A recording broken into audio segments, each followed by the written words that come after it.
Hi everyone, I'm back here to share a video, a tweak about, how I'm trying to grow my wealth, right? I am, I am on this journey to become a millionaire by the end of the year. I have no idea how I'm going to do it, you guys. I have no idea.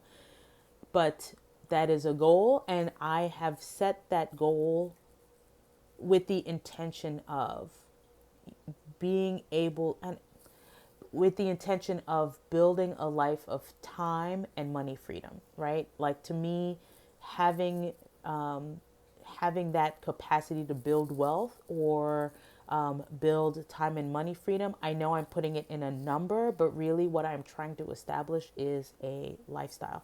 And really, when I use that number, and I get that when I say that number, it just feels very superficial, but I see it in a very layered way.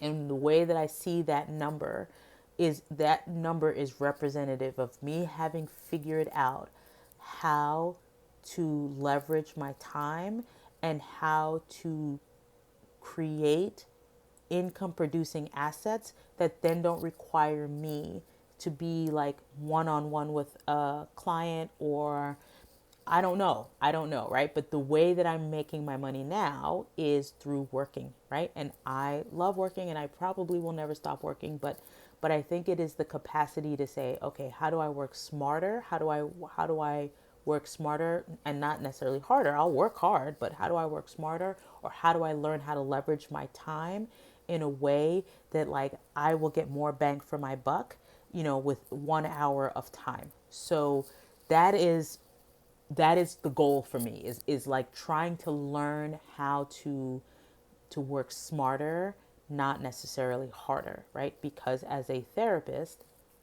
like I do have a premium fee, but and I'm not, and I don't even want to say that like I could go limitless with that fee, but there's also this awareness of like I don't want to be in a place where like I'm that inaccessible to people. Like I sure could, I don't know, and I don't know like who do billion what when billionaires go to therapy, what do their therapists charge? I don't know, right? Because I don't know any billionaires, and I don't know any therapists to billionaires, right?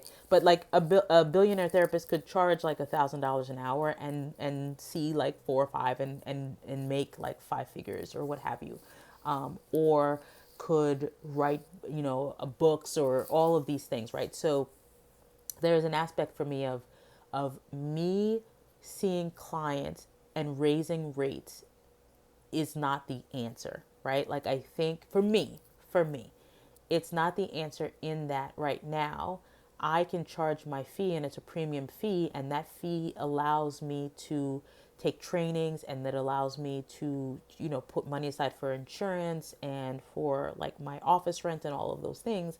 But I'm not going to become a millionaire off the backs of my clients, right? Like it's just, that's just not, I can't make that connection, right? So there have to be other ways to create that type of leverage, right? And so I'm on the path of trying to figure that out. And right now, you guys, I got nothing. I got nothing, right? Like I don't have. So here's the thing. I have put in ChatGPT, what are 10 ways to make $1 million through my therapy practice. And ChatGPT, I think, has come up with some really great things like digital products, running groups, running workshops, running courses, so all of those things I are like really feasible and are doable, and I could see myself like in the next 10 years like maybe building that out in a way that, yes, like I could get to the $1 million. I will get to the $1 million if I were to follow that path, right? But if I was trying to expedite it in doing it in a year, again, I am challenging my brain to activate its reticular activating system to find me opportunities, or to find me like just knowledge or information that would help me bring that goal faster. So, one of the things that I have heard, and so here's what I'm trying for the next like 30 days, which is, this idea of what you focus on grows, what you put your attention to grows. So somebody had suggested that every day you look at your bank account. You take a picture, or you take a screenshot of your bank account, and you just take a screenshot of your bank account and you look at it, right? So I have started doing that. I take a screenshot of my bank account, and I'm not going to lie, it feels painful, right? Because you're just like, how am what I would like to see in here, like, and again, I have tremendous gratitude that like where I'm at, I will say financially, I think I am like our family, we are like super healthy. We have money in savings. We put money aside for our investments, but you're sort of like, besides that, like once everybody else gets paid, and I don't even want to say left with peanuts, but you're not left with this capacity that, in my mind, if summer were to come and I wanted to be with my kids for the summer, like I am not in a position, financially, we are not in a position financially for that to happen, right? Like, and I would like to be in a position that, when my son starts kindergarten and he has half days, that I'm okay, that I don't have clients that day, because again, if I don't see clients, I don't get paid. But I want to be in a place where, like, that's fine, that's okay, like, because I still have some income coming in.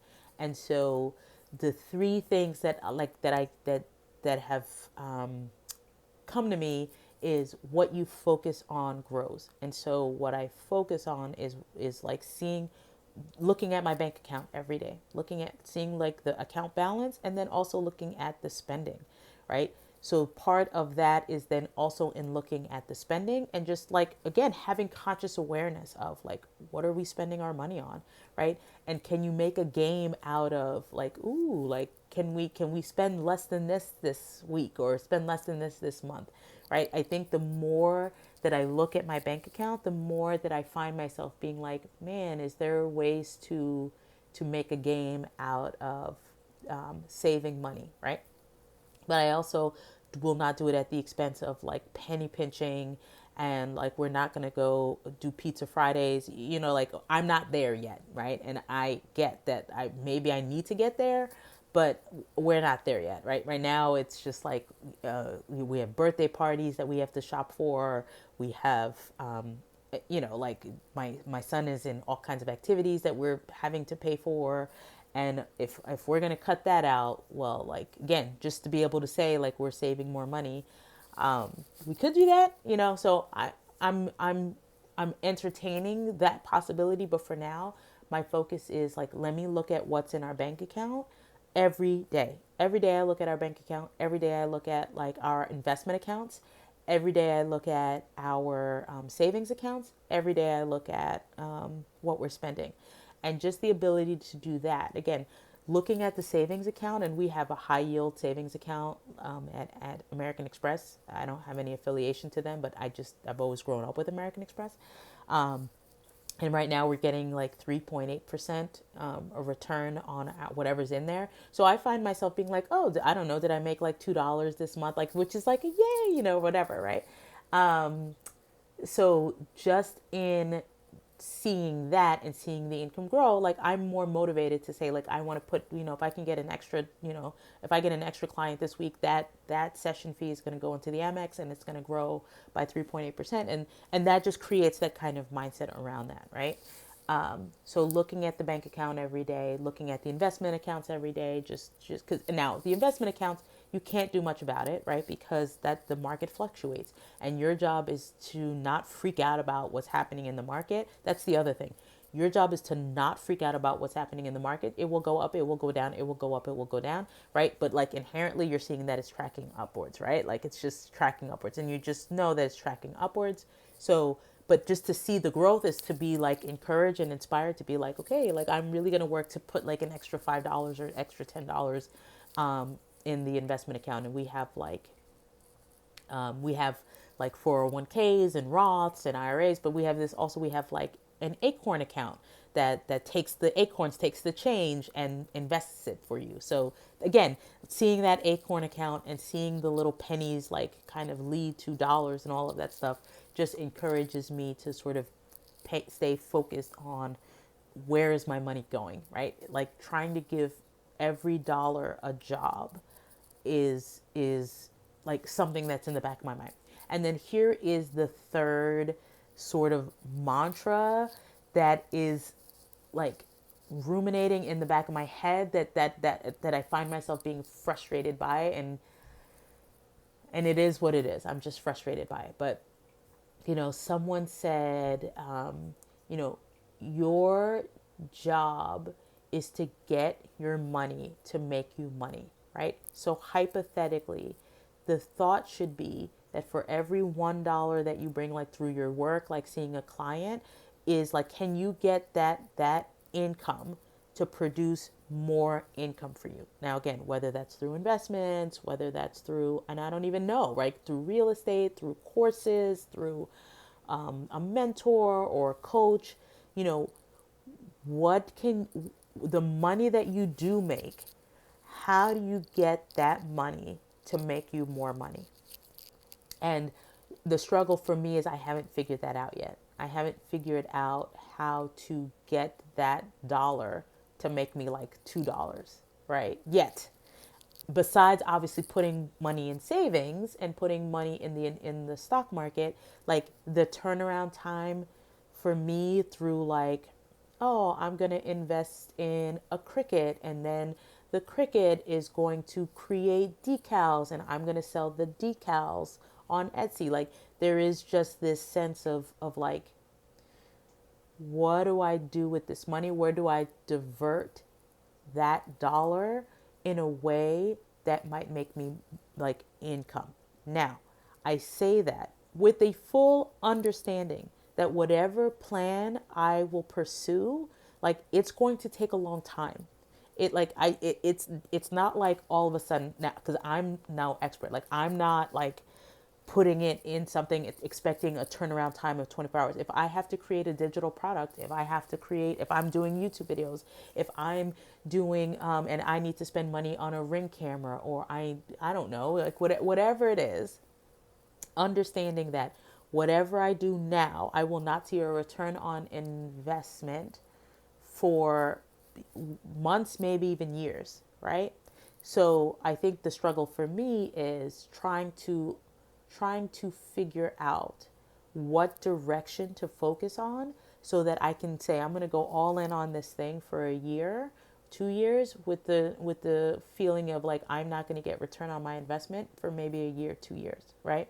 What is something that I can devote my energy towards that I am hopeful will create return on investment, so that for every $1 I spend, like that will be bringing me in like two, three, five, $10, right? For every dollar I spend to invest in an income producing asset. So that is my struggle right now. That is where I'm just kind of like I am feeling stuck, because to read all the books or to take the courses, like there's steps, right? You have to validate the market. You have to see, like what is out there. What do people want? What are people looking for? Then you have to test to see if somebody would actually pay you. If you were to create a solution, would somebody then actually pay you for that solution? And then taking the time to create and build that solution, and then, having that, like that takes time, right? So I'm not under any illusion that this is going to be an overnight success, right? The overnight success might take 3 years, 5 years, 10 years, but it's about saying like, where can I focus my attention in a way that I have some sense of that whatever it is I'm spending my money and my time on will produce income in the long term, that will build wealth in the long term. So that's my struggle. I would love to hear your tips. But that's what I'm doing these days. I'm looking at my bank account every day. I'm looking at our investment accounts every day. I'm looking at our spending every day.